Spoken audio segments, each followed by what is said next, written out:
Hoje vamos falar de modelos matemáticos, mas não vai ser deste tipo de modelos matemáticos.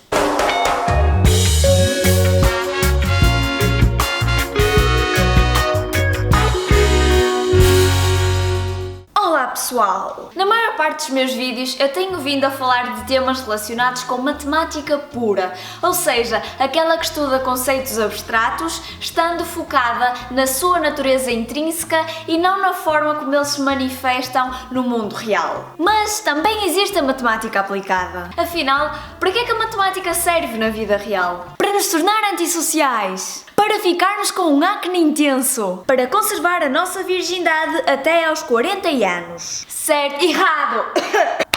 Na verdade, a matemática tem um grande potencial para resolver problemas reais do nosso cotidiano, quer sejam físicos, biológicos, sociais. Este ano eu tive uma disciplina chamada Introdução às Aplicações da Matemática. O objetivo era basicamente considerar uma situação real, traduzi-la para um modelo matemático, analisar matematicamente esse modelo e, finalmente, tirar conclusões teóricas de forma a ser possível fazer previsões. Para modelar uma situação, nós temos de saber quais é que vão ser as variáveis envolvidas e os parâmetros. Por exemplo, imaginem que vocês queriam determinar a distância de travagem de um carro em função da velocidade a que ele ia, ou seja, o número de metros que o carro iria percorrer depois de tumba! Nós pressionarmos ali o travão, estão a perceber? A nossa variável independente seria a velocidade e a nossa variável dependente seria a distância de travagem,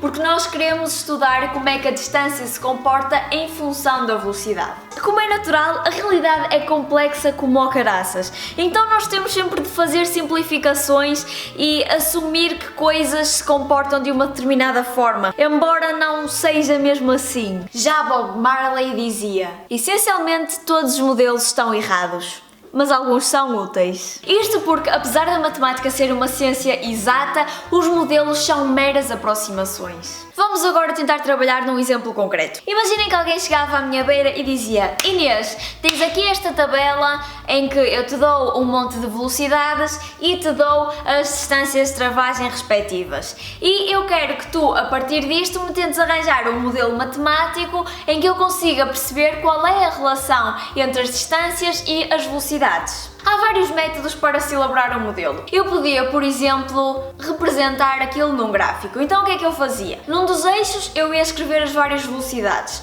No outro eixo eu ia escrever as várias distâncias e depois marcava os pontinhos correspondentes aos pares velocidade e distância indicados na tabela. Então eu ficava agora com um monte de pontos. E o que é que eu faço com esses pontos? O meu objetivo é arranjar uma curva, uma função que aproxime bem estes pontos, ou seja, que consiga quase passar por todos eles ou não fique muito longe. Por exemplo, eu podia tentar enfiá-los numa reta, mas como veem, isso não seria uma boa opção, porque os pontos estão muito distantes da reta, portanto, obviamente a relação entre a distância e a velocidade não vai ser uma coisa linear. Podia então experimentar, por exemplo, uma parábola, uma função do tipo y igual a ax ao quadrado. E observaria, neste caso, que já tinha uma relação muito boa entre a minha curva e os meus pontos. Ok, mas ainda me falta determinar uma coisa. Falta-me determinar qual é esta constante aqui que está antes da velocidade ao quadrado. E eu lá analisei o gráfico e fiz as minhas contas e cheguei à conclusão de que o parâmetro melhor é, por exemplo,